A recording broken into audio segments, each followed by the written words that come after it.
it away. Everybody had to pay and pay. A hustle here and a hustle there. New York City is the place where they said, hey babe, take a walk on the wild side. I said, hey Joe, take a walk on the wild side.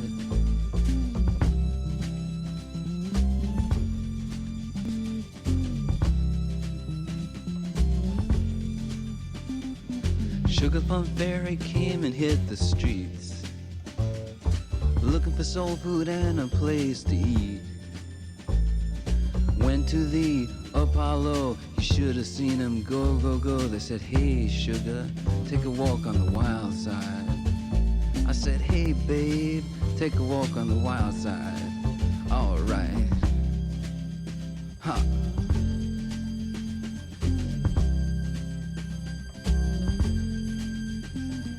Jackie is just speeding away.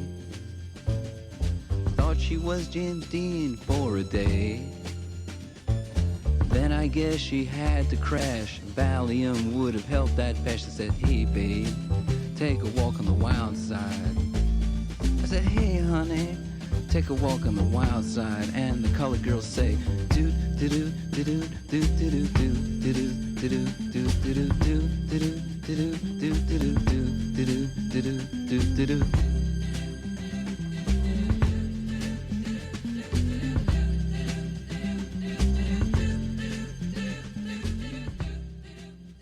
Welcome back, folks, to No Boundaries with Craig and Charles. That was a perfect song, I think, for tonight. What do you love think? that song, man. It's a great tune. So good. Listen to it. Very, very good. I like it. Does that sound good? Yeah, that was. I don't know. I thought that was the song. All right, that's enough. That one didn't sound good. Yeah. So So taking a walk on the wild side here at the No Boundary Show. If anybody's listening, give me a call. That song has something to do with, I think, fornicating with transvestites. But we're taking a walk on a different side of the wild, folks. Not What we consider semi-wild, I guess. Yeah. It's wild for me to double dip a carrot in some ranch dressing. Ranch. Ranch is all right, man. What do you think? You don't like ranch? What do you like? Don't you use like vegetable dip or something like that? I can use some vegetable dip. I could use some vegetable dip right now. Vegetable? You heard what I said, buddy. I won't I don't repeat think it. there's an N in vegetable. Well, you know what? There might be a N in slain, so watch out. I'm violent.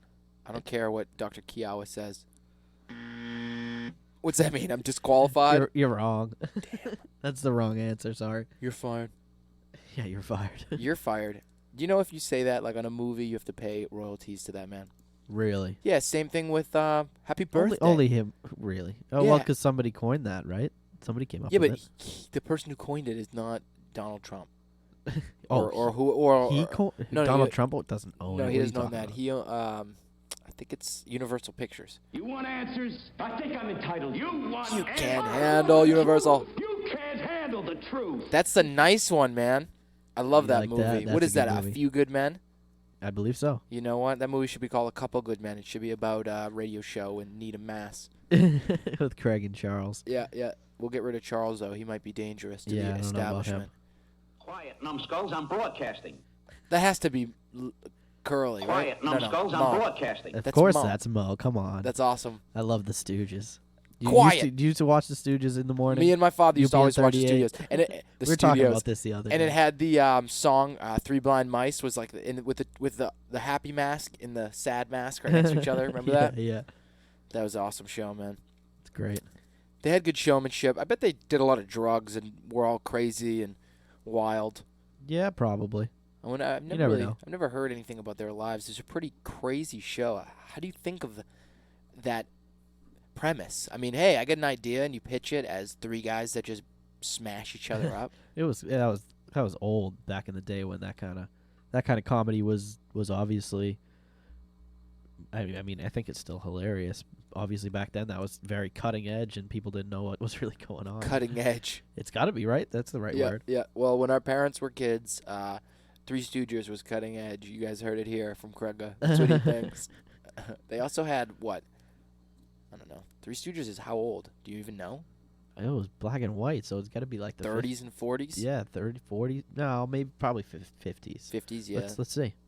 You're gonna yeah, we said that's the power, folks. The power of the Tell broadcasting you right now. Goliath. That is Krega, the executive producer on our show here. He executes. WBNW 11:20 a.m. and 1390 Plymouth. Plymouth, We yeah. gotta give a shout out to Plymouth. Yeah, there's listeners also out like there. 7 other frequencies, some in Philadelphia and stuff like that. Do you know that? Yeah. New Hampshire. Barry would probably like Al.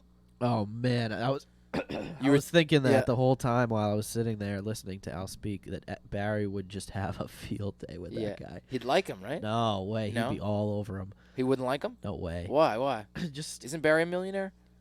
yeah, he has money, but I think he's more of a realistic person. So he And doesn't believe that we should just. He's Canadian. Oh, He's not all an right. American. Yeah. Well, yeah. he's an American now, but he's Sure he is. He knows what he's doing. He knows his stuff. So He doesn't think that we should stop some people from voting. no. What does that mean? Who says that? He's talking about how the majority doesn't. Talking about how there should be more tax cuts. Barry would be all over him with that. He doesn't like tax cuts. Well, you gotta pay for stuff that's going on with Barry. He deals with people with older people with Medicare and all that Yeah. kind of stuff, and that money has to come from somewhere. It just doesn't. See, my friend, it this manifests. this it is just why I gets love an Ron infinite Paul. amount of money. I don't know. Because if you look at Ron Paul's opinions, they basically, someone like Barry, like you said, he helps people to figure out where that money's going to pay for those things. What Ron Paul does is he makes it so that those things pay for themselves. Like the government should pay for certain things without having to tax us. I mean, the government should be able to make money. Our country is like a big business, and we're not making any money. We're buying everything. We can't afford it. Our country is a sick, immature child in a candy shop with 5 cents and 6 cents worth of candy in front of it. What do you think of that? Wow. Yeah, I don't know about that. That's what I'm saying, man. That's what I'm saying. We're immature. And the fact I gave to Al, he didn't even touch on that. $9,000 of product, I guess, whatever, goods per person last year was created on this world. And that's wild because there are people that do not buy $9,000 worth of products in a year. Yeah. Well. Anyways, here you go with the Three Stooges. Oh my God, you're the best. When they first came about in 1932. 1932. Yeah. I told you, 30s, 40s. Technicolor came out in what, late 40s or something, even earlier. So that was Later. with Shemp. Mo Shemp. Shemp it was? Shemp. I always called him Shep. Nope, Shemp. Shemp. With That an sounds much M. stupider. He sounds like definitely the idiot Shemp. and Curly. There was all of them, 4 of them, Mo, Larry, Curly, and in Shemp. 1932. And then Curly suffered a stroke in 1946. Wow. And Shemp came back. And then Shemp died in 55. Poor So Curly. he wasn't there, yeah. He suffered a what? A debilitating stroke. Wow. So he couldn't get smashed in the head with a pan anymore. Yeah, that could very well be the reason that, Yeah. that he had a stroke. That could mess with him right there. Did all his own stunts. I'm funny how? I mean, funny like I'm a clown, I amuse you, here. I make you laugh. I'm here for What do your you mean amusement. funny? Funny how? How am I funny? Wow. Love that scene. He shoots the kid in the How foot. am I funny? Am I here to amuse you? Am I a clown? Boy, what in the hell's the matter with you? Oh my goodness. You know what? I really don't know. I tried to ask the good doctor. Mrs. Doubtfire's in the house. What is she doing wearing that? Put some clothes on, Mrs. Doubtfire. Robin Williams is crazy. I saw him on Inside the Actors Studio. With that, What's with his that name? dude. I hate that guy. He's looking at me as He always has like a 8-foot stack of cards in front of him that has like one question on it. He just flips it over and Yeah. goes through like. It's unbelievable. The guy is so pretentious. He's like, he's I not an wasn't even- actor. I wasn't even looking at the time. Yeah. Got about like 2 minutes left. We got 2 minutes? All right, that's good. That guy's not an actor. He's just someone who interviews actors, and he feels like he's so connected to, like, the theater. Folks, this song right here, we might just leave you with this. Yeah, I think we'll just we'll have it in the background. Listen so. up, folks. We are up in the air about next week's show, Friday. Yeah, not it's quite, on not as quite of sure. now. Yeah, we'll see what happens. We'll probably be here. Yeah, it's on as of now, but if so something comes up, maybe we'll have some in studio guests with us. hopefully, yeah, that's what we'd with like the to Thanksgiving, we'll have a lot of our friends and family back, and we'll see what happens. It might be a fun show. do. Craig has got some very prominent experts in his, So in his yeah, family. yeah, maybe I'll get my dad As to do come I. on. I'll get my dad to come on and talk about Talk new stuff about- with the Wii. Yeah, Wii we go. technology. And yeah, that's about it. So For Chaz, I'm Craig. This is the No Boundaries Radio Show every Friday night, 7 to 9 on WBNW 1120 AM and WPLM 1390 Plymouth. Yeah, I want to just give another shout out to the two guests, Dr. Kaiwa and Al Panarello, or whatever it is. I can't remember. Paranello. And also on the 30th of November, we definitely have another guest, Karen Faust, who's very interesting. She witnessed a group of sick, S-I-K-H, sick. I think that's some sort Wasn't of her culture. name Paula?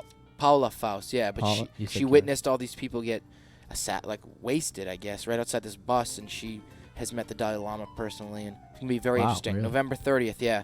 Very interesting. And folks. also Alex Jones, the famed conspiracy theorist and yeah, we got to try and get him on. An amazing man. He's going to be coming on the show, I'll promise that. All right, folks, we got to run. Have a good night. We'll see you out there somewhere.